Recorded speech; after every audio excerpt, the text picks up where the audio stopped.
Graal started out as a clone of Zelda 3, but online, called Zelda Online. They were soon, I believe, forced by Nintendo to make their own IP out of it and make their own game of it, which became Graal Online. So there is a lot of stuff in this that is very reminiscent of Zelda, and other stuff which acts differently than Zelda, like the bombs are more like a Bomberman, kind of like a plus explosion and stuff like that. Yeah, there's a lot of history with the game and how the developers went about it, and bits and pieces that, you know, there was drama, there was good times, there was bad times. I feel like, yeah, I mean, it was a first project, and I eventually moved on. I don't know if I liked the map that I kind of got lazy, and I just auto-generated a big map and then just play stuff around the place, and I don't think that was as good as it was. I feel like that was the it was like a sophomore kind of release of the actual software. They had like the older versions, which a lot of people would class as the golden years, and then Graal 2001 came out, and it was where it kind of hit platinum, or really hit its stride, I feel, at least. Problem with Graal was a lot of the content was stolen. Graphics from games, sound effects, all those, basically a lot of it was stolen content. So yeah, the server I started on, a lot of people started on Graal Classic. I don't know if it had a different name, but it eventually got called Graal Classic once Graal 2001 came out. So it was a free game, first off. And then they brought out Graal 2001, where they made a new server with much more advanced scripting and more, I guess, more defined kind of, more of a defined experience, basically. And they charged about $20, I think, for an account at that point. They tied the online forums to that payment as well, so it kind of became similar to Something Awful, but specifically for this community. They started going to a different engine. It felt really weird, to be honest. Looking back at it, it felt very much like QWOP. Like, it was just, the animation was very disjointed and weird, but it was also something that people were like, yeah, I really want to try this. Basically, people would just hang around and talk and chat and spar. That's basically all there was to it.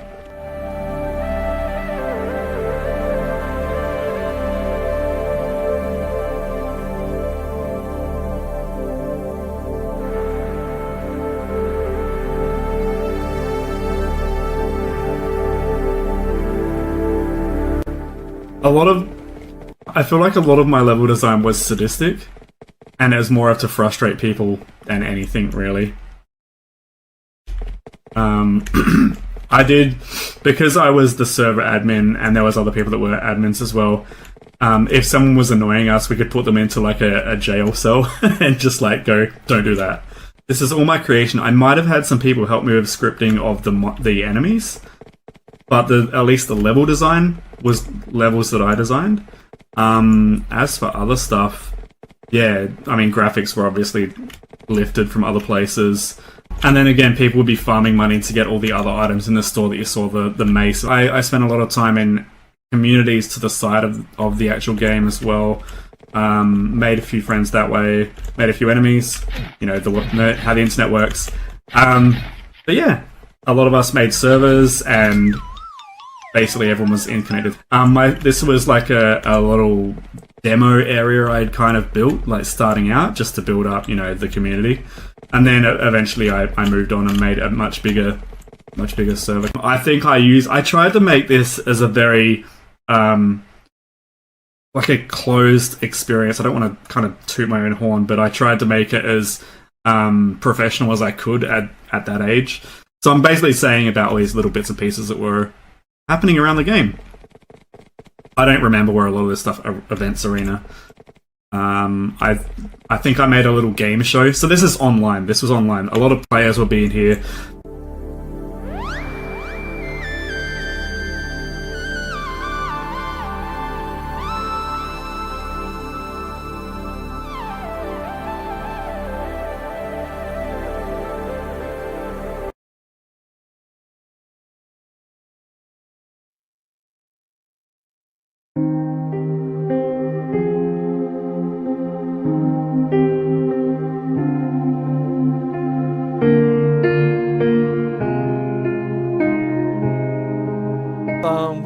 start with a rough idea. There's usually roots in old content, so I don't know if people are familiar, but Classic, the mobile server, was not the first version of Classic. There was the original OC desktop version, the one that I played and people like Rufus played. And we looked to that for inspiration for a lot of stuff. So kind of the lore for Classic right now is that it's well in the future, and there's a lot of old stuff from their original Graal server. So that's why Sardin's tower looks so run down and old and covered in because it's been abandoned, and Sardin has been gone for a long time. It hints because that's how you used to get around on the original servers. You'd have rooms that warped you to different areas. There was no warp ring. So that was a hint to that original warp room in Sardin's Tower that took you to like Graal City, Swamp Town. And that's kind of the hint that goes into something like that. But we merged it with the current lore, as in each pedestal needed a warp crystal, which you can see in the one pillar that's working, but it's cracked, hence why it warps you to random locations. I mean, it's actually an important part of development. There's a lot of people don't realize that, you know, the final product they see is not the only thing that was worked on. There's a lot of stuff that's been scrapped or couldn't fit it in with time. Because there's the difference between, like, because back then there were servers. Everything was a player server. There was only one official server, and that was Classic itself. But even Classic itself didn't really have staff so much as players could submit content. A lot of the content that we derive our stuff from is from old player content. The roots of it all, because only like the main very small overworld where like the bridges, Graal City, that was really the core of the original game that was made by the original maker of Graal. And then players submitted stuff like Destiny, Avalon, Babbard, Snowtown, all the houses. That's why there's some houses on there that are there's a lot of work to put in. Like I said, I've been doing this for like 20 years. So back then, one of the forums I used to frequent was called Pixelation, which eventually got renamed to Way of the Pixel. And you would post stuff on there, and like a lot of professional artists, people who, you know, actually worked on games, would give CC and stuff like that. So what people don't realize is there's a lot more than just making a tool. This is the easy part. Making the weapons is the easy part. I do it for fun, and it usually only takes a day or two to make a new weapon. It's not that complicated. It's the content surrounding the weapon that makes things difficult. You know, when you release something like a hammer, if you just release a hammer, then you need to release, you know, things to do with the hammer, which usually involves like a new area or something like that. It's a long process, and I wish we could release more stuff like that, but there's just never the time. People will get, and that's why, like I said, when you really see something like the hammer, there's a lot more than just, there is the balancing aspect of PvP. And that's very difficult. That's one of the main reasons you have the stamina system in Graal at all, is to balance out PvP. So people just don't sit and spam stuff like the lantern and the boomerang over and over and over. Usually we develop on in a different server than the main server. And then we do a lot of bug testing there first. And then once that goes well, then we move on to putting it on the main server. Depending on the content, we may have staff test it first.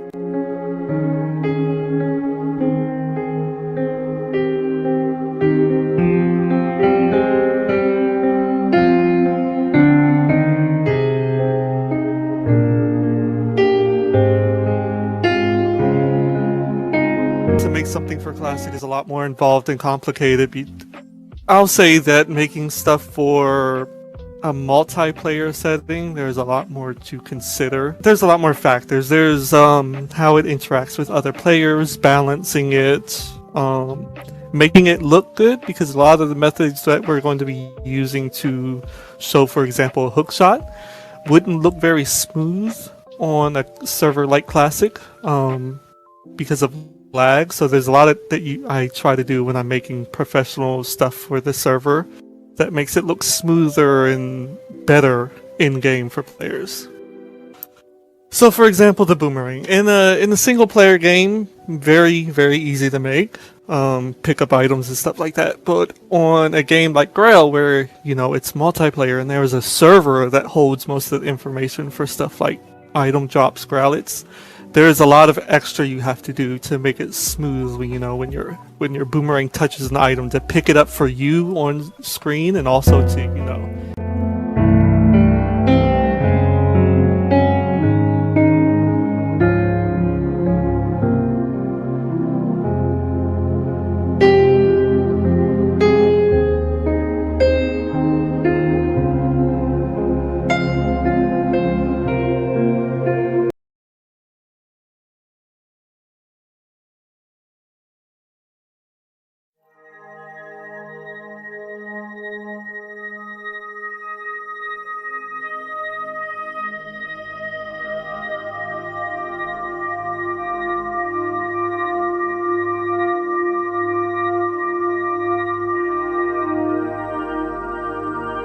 I have to think of the different art styles on each server, because with the nature of how graphics works in Graal, there are going to be a ton of different art styles, because there's so many different people contributing their time and their effort, which is really cool and why I started here in the first place. But you do kind of have to think about how everything will look together, because you can't always promise it'll look good. Because say, if you have something that's super cartoony next to something that's super realistic, no matter what, it will look weird. While I was planning what to do for you guys, I had to think about what each server had. And so, since some servers don't have shields, I couldn't do that. Or if they don't have customizable weapons, I couldn't do that. Mounts are very tricky as well, since, we have different themes to work with. So, ultimately, a hat is actually one of the only things we can do to make it end up working for all servers, so that's a little bit complicated.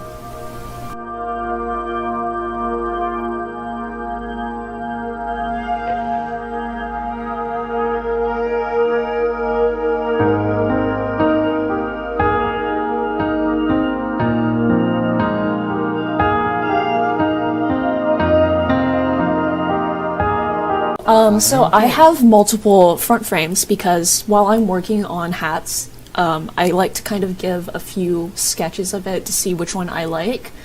There's no guarantee I'll end up using all of it.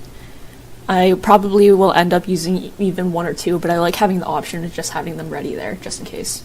This is a sketch at the moment that helps me just kind of figure out what I'm looking at. This is normally what I'll do. I'll do the front and the side views, and then I'll be like, yeah, that looks okay.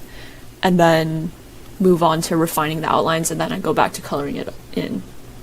GIFs do not support transparency. Like, you can make a background completely transparent, but if you want to make something like 50% transparent or any other percentage, it will not be supported. This is a tip that I use widely for about everything. Use references.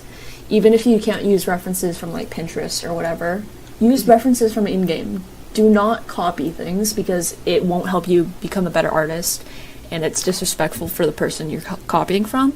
But seeing how other people do it is one of your best friends, and I still very consistently go and see how people I admire do their art. Like, Coco is a very good artist that many of you know, and I respect how she does her art a lot, and I still have a lot of things to learn from her.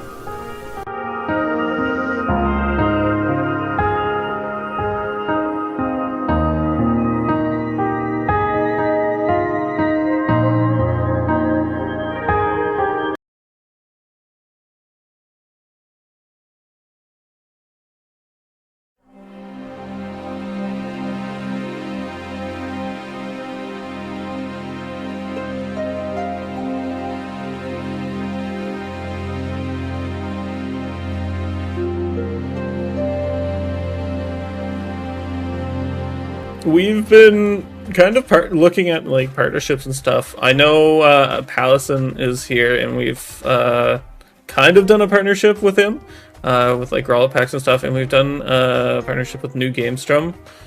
Obviously, it's like they are Portuguese-speaking people, and I think a lot of the classic community, anyways, does speak Portuguese, and I think we should represent that.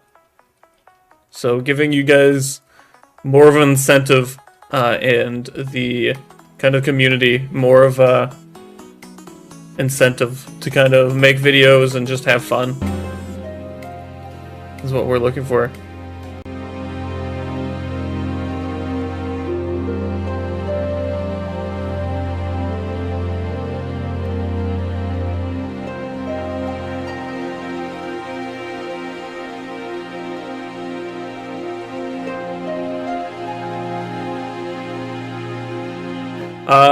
Classic did have something in the works, but I don't think it's going to be worked on anymore.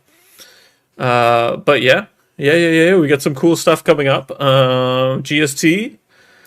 This is kind of new release that we'll be kind of posting about in the coming days. It was released a couple days ago, but we were trying to fix some bugs, and we didn't want everybody to know about it. So yeah.